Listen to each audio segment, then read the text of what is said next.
নৌকা যেন ঘর আর নদী তাদের জীবনের একমাত্র ঠিকানা। সকাল হতেই খেয়া নৌকা নিয়ে নেমে পড়েন বুড়িগঙ্গার জলে, কেউ সদরঘাটে আবার কেউ বা ওয়াইজ ঘাটে। প্রায় ২০০০টিরও বেশি খেয়া নৌকা চলে ঢাকার আশেপাশের বিভিন্ন ঘাটে। এখানকার মাঝিদের দৈনিক গড় আয় ৪০০ থেকে ৫০০ টাকা। তবে দৈনন্দিন সব খরচ মিটিয়ে তাদের হাতে সঞ্চয় বলতে কিছুই থাকে না। নৌকা ভাড়া, ঘাটের চাঁদা, পাহারাদার খরচ সব মিলিয়ে এখন যেন তাদের টিকে থাকাই দায়।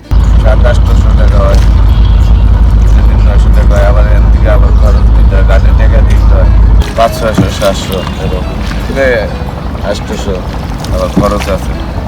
তবুও ঢাকার মাঝিরা নদীর ঢেউয়ের সাথে যুদ্ধ করে যান প্রতিদিন।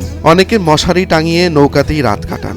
শরীর ক্লান্ত হলে মাঝ নদীতে খুঁজে নেন শান্তি। জীবনের প্রতি তাদের নেই কোনো অভিযোগ, শুধু চান পরিবার আর সন্তানরা যেন পায় একটু ভালো ভবিষ্যৎ।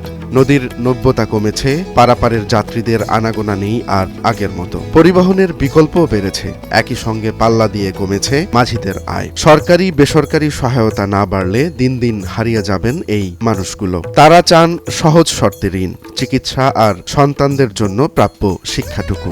আর তাই তো ভাসমান জীবনের মাঝেও তাদের স্বপ্ন টিকে আছে নদীর মতোই ধীর স্থির কিন্তু গভীর।